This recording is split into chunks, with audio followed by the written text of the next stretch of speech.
The summer of 1968 was loud with protest, psychedelia, and the first draft cards burned on live TV. In the middle of that uproar, an 18-year-old tenor from Washington, D.C. stepped onto a Broadway stage, raised his eyes to the rafters, and poured out Aquarius, Let the Sunshine In, like he owned the cosmos. Ronnie Dyson wasn't just performing. He was detonating the color line in musical theater, becoming one of the earliest black leads in a mainstream rock musical. A month later, a cast single of the same song cracked the national top 10, outselling many of the bands that inspired the show. Critics predicted a Stevie Wonder-level career. What no one predicted was the eerie hush that would swallow Dyson within a decade, tour dates canceled, voice reduced to whispers, record deals evaporating under the weight of an unnamed ailment industry PR departments refused to label. Across the Mississippi, another church-trained baritone was scripting his own rise. Johnny Taylor, Arkansas preacher's son, had already survived a stint replacing Sam Cooke and the gospel soul stirrers before finding secular salvation at Stax. His 1968 sermon with a backbeat, "Who's Making Love," went gold. 8 years later,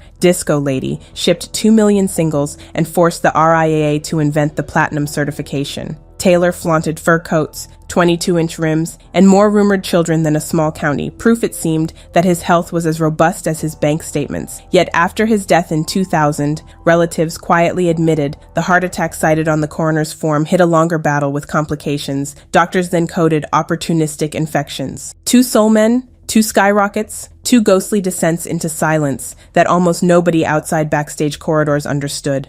Dyson's childhood orbit was modest. Baptist choirs, Howard University prep programs, part-time janitor shifts. When hair producers auditioned in D.C., Ronnie's friend dared him to sing "A Change Is Gonna Come." He did, was flown to New York, and within 10 days opened as Claude's understudy, then alternate lead. Stage whispers spread, that kid holds a high G like it owes him rent. The original cast single soared, but Broadway contracts forbid solo releases until the show recouped costs. Ronnie waited, then signed to Columbia in late 1969. His debut pop single, Marvin Hamlish's "Why Can't I Touch You?" sold 1 million. For a black teen who never read sheet music, the leap from chorus lines to gold records felt miraculous and fragile. Columbia paired Dyson with producer Tom Bell, fresh off the Delphonics. Sessions at Sigma Sound birthed string-draped gems like One Man Band and When You Get Right Down to It, minor R&B hits adored by crate-digging DJs decades later. Ronnie toured Chitlin Circuit theaters and Vegas lounges, opening for OJs and Carpenters with equal ease. Yet insiders noticed he napped between shows and coughed through sound checks. By 1975, Columbia shifted marketing budgets to disco acts. Dyson's albums were promised, then delayed. When Clive Davis exited, Ronnie's A&R ally disappeared. The label dropped him quietly. Friends said he shrugged, coughed, and joked, "Back to church solos, I guess." Late 70s soul magazines recorded scattered sightings, a Die So Nice commercial jingle, a cameo on The Jeffersons,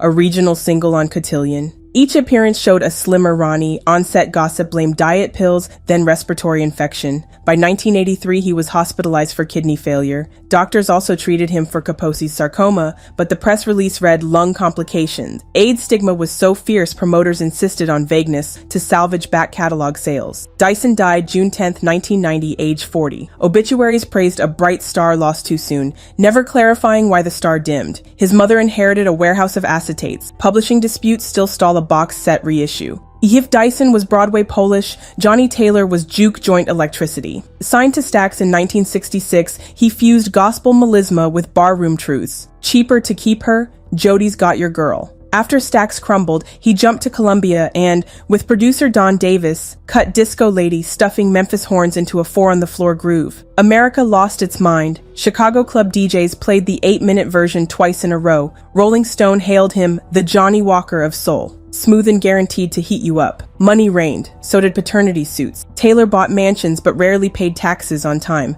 Friends joked the IRS sent Christmas cards addressed, "Dear Sponsor." Publicly, Taylor battled diabetes and hypertension, plausible for a man who chain-smoked and devoured fried catfish at 3 a.m. Privately, relatives say he was diagnosed HIV positive in the early 90s and treated in Dallas under aliases to avoid tabloid death sentences. Touring slowed, he blamed bad knees. By 1999, he recorded rough blues demos at home, hoping for a comeback CD dubbed Soul Survivor. On May 31, 2000, he collapsed after a gig, declared dead of myocardial infarction. The estate saga went daytime soap, 3 wills, 16 confirmed children, later 21, royalties frozen. When unsold masters surfaced, including raw tracks where Johnny crooned through labored breaths, siblings disagreed whether release would honor or exploit him. Here our 2 stories converge in rumor. Chicago engineer Steve Silk Hurley swears he holds DAT tapes from a 1989 session where Ronnie Dyson, already frail, recorded gospel remakes financed by an anonymous benefactor.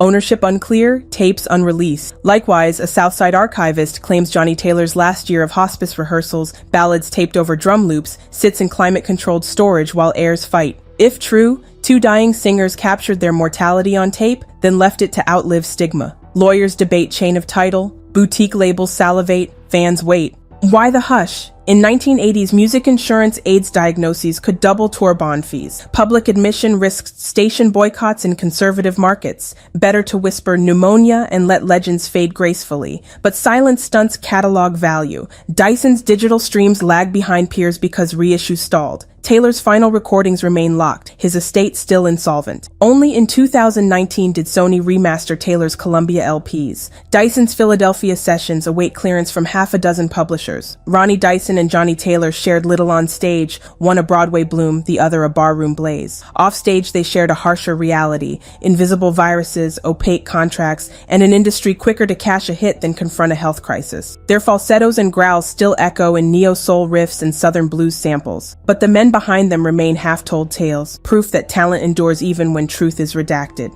Perhaps one day the Chicago vault doors will swing open and we'll hear their final notes, raw, unfiltered, defiantly human. Until then, every spin of Aquarius or Disco Lady doubles as a quiet tribute to 2 soul men who burned bright, lived larger, and slipped into shadows the business never bothered to illuminate.